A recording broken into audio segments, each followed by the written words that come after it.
But I grew up in a place where fear was everywhere. You cannot understand it unless you've lived it. Triple checking that all the doors and windows are locked, waking up in the night at every sound, listening as you hear your neighbors scream as they are being burgled and beaten, and wondering if your home will be next.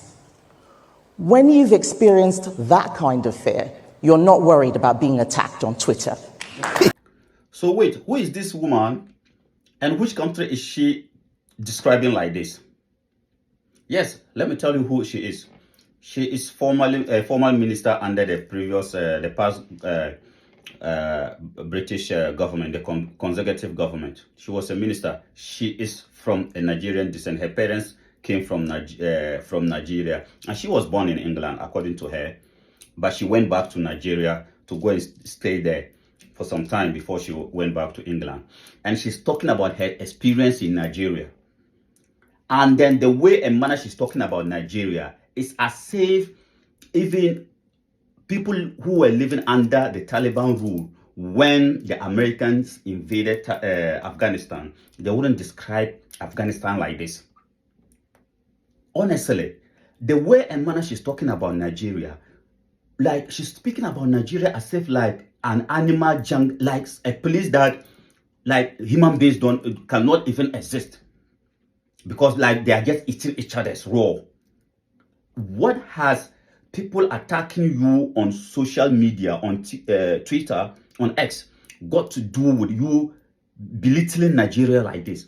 You think you are doing this to Nigeria, the country Nigeria? You are doing it to yourself. Somebody needs to talk to this sister. You are doing it to yourself because there is no way you're gonna be accepted by the English people. You want to lead the Conservative Party. Be decent, madam. No matter where you come from, as long as you are a black man, you are just a first generation African born in England.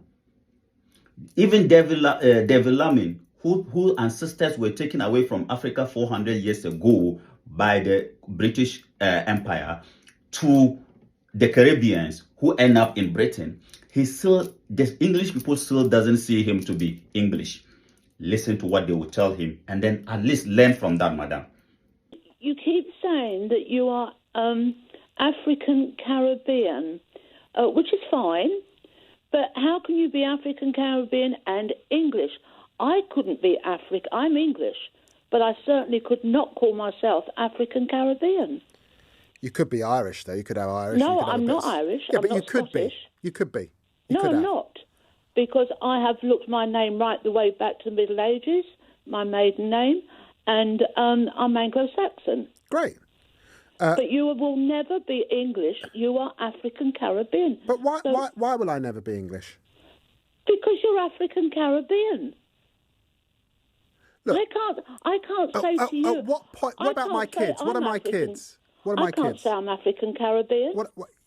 Yeah, but I was born here, and the fact that my sensibilities are English mean that I want to claim that heritage as well. Now, I'm very comfortable saying I'm British, black British. Of course I am. And I'm very, very proud. No one could say I wasn't, because I talk about it all the time, about my Caribbean roots. And I know the Caribbean very well. But it's to say that I'm English. Sorry? What? You're British, but you're not English. Well, that's the point I think you're making, and I'm disagreeing with that.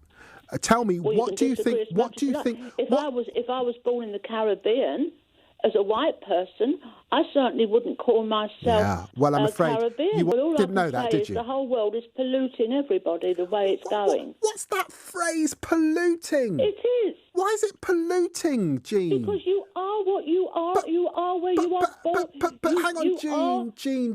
Your inheritance. It's your inheritance. Jean, I can tell. Yes. David Lamin, he is the current Foreign Secretary of the United Kingdom.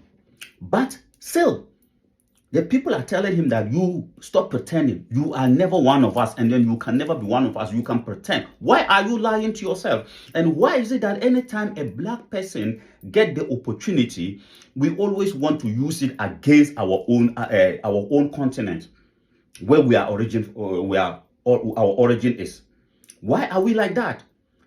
Madam, the party that you are trying to lead It was led by an Indian man, Rishi Sunak.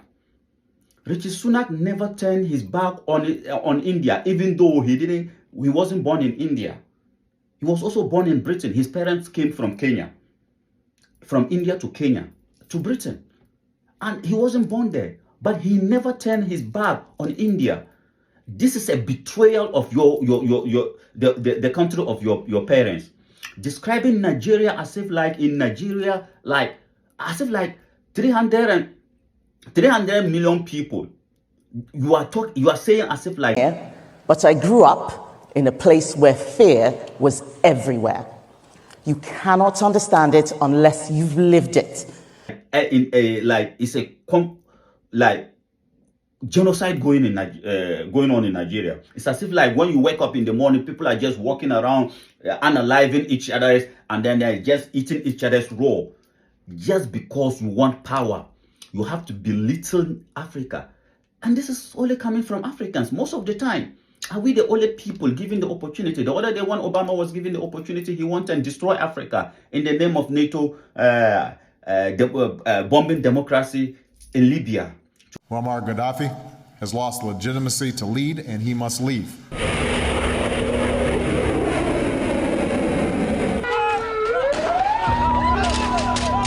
Today, Africa is still suffering from that.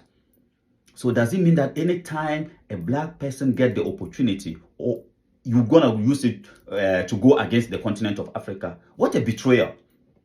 The other day, this same lady, she was speaking about reparation, and the kind of words that she was using, even the English people who ancestors went around the world and enslaved other people, especially we Africans, they will not even say the kind of things that she was saying concerning about reparation. Let's listen to her. This is the past. We need to talk about the future. There are many countries now who want to use guilt to try and exploit the UK. They ask for reparations. I saw it as a trade minister. It's not culture wars. I was at the WTO. I won't name the minister from another country. And he was telling me that we needed to give up some of the things that we were doing because of colonialism and because they needed time to develop. These arguments are a scam. Don't fall for it. We need to make sure that we put this country first. We work well with our neighbors. We work well with other countries, but we have to look after ourselves too.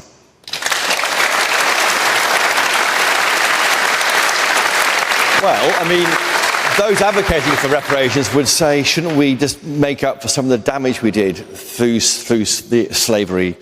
As a black woman saying that, they may find that hard to understand from you. Well, there are many things that the British Empire got wrong, but there are many amazing things that the British Empire also did. And we need to be honest about that and stop pretending that it was all bad. The British Empire ended slavery, the Atlantic slave trade. We need to talk about that more. So just imagine somebody who is well educated, you know what the English Empire did to other people. If you are looking to have or to be a leader, just focus your campaign on convincing the people, but don't try to turn your back on your own people, because one day these English people will tell you you not belong there. No, you can pretend, you can try to do everything, but still you are not English, and then you can never be English. No matter what position you have, they will use your brain, your knowledge against use it against your own people, and then at the end of the day, they will dump you. Why is it that any black person, for you to be successful, you want to betray your own people before you can be? This is very serious. And somebody needs to talk to our sister. Somebody needs to talk to her. Because the way she's speaking about Nigeria as if she's talking in Nigeria during the Biafra War. I don't know whether she's talking about during the time of the Biafra. Because this is just unacceptable. Anyway, people from African descent will always continue to talk about Africa like this until Africa regain back her dignity. You cannot fault her for turning her back, for speaking against Africa like this, because I am not saying she's talking about Nigeria like this. She's speaking about Africa like this. We hear it every day from people born in Europe, especially football players. I was this like that. I don't feel belong to Africa. I feel belonged here. And then anytime they attack them, anytime they are being racist to them, that is when they will start crying. We hear players black players in Belgium. We hear black players in England. We hear black players in France saying the same thing that she's saying. I don't see myself to be African. I know my parents come from Africa, but I see myself, I belong here. We hear them speaking like this all the time. And at the end of the day, when they start facing racism, that is when they will start crying and want everybody. And Africans, for some reason, we are so naive. These people who are betraying Africa all the time, anytime they cry back, we always stand up to support them. The time has come for us to be pointing fingers to them and be telling them the truth. If you want to belong somewhere, just belong there.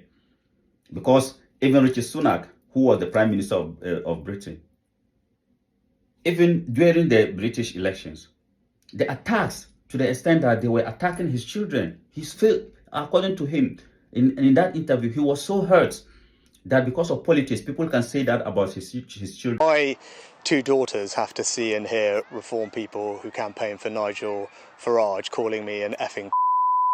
It hurts and it makes me angry, and I think he has some questions to answer. And I don't repeat those words lightly. I do so deliberately because this is too important not to call out clearly for what it is. And that is exactly, madam, the fate that is awaiting you. So please, madam, you have to learn from history. It is very unfortunate that an intelligent woman like you are not proud of where you come from or your parents came from. It was just yesterday that your parents left Nigeria to United Kingdom, and then you can speak about Nigeria like this, purposely because you want to be a leader of your party, and then you think the English people, they're gonna accept you because you are saying this all manner of damning things about Nigeria or Africa. Even if you become the prime minister of that country, you just stay there. We don't need you in Africa or Nigeria anymore, because the kind of things that you are speaking about Nigeria, we don't need it in this 21st century. This generation of Africans cannot tolerate what you people are doing. I thank you very much for coming around. Please, if you want a dignified, better Africa, we are here, the number one Africa mission. That is why we are here, and our mission is all about our unity and our dignity as a race. Let us fight for a united, better Africa, so that future generation of Africans will be proud of Africa, and they wouldn't be speaking about Africa like this sister is talking about Africa. Thank you very much. Support our mission. Subscribe to our YouTube channel, the number one Africa mission. Follow us on Facebook, on TikTok, One Africa Mission. We are on a mission until we kick Satan out of Africa. Thank you very much. But I grew up in a place where fear was everywhere. You cannot understand it unless you've lived it. Triple checking that all the doors and windows are locked, waking up in the night at every sound, listening as you hear your neighbors scream as they are being burgled and beaten, and wondering if your home will be next. When you've experienced that kind of fear, you're not worried about being attacked on Twitter.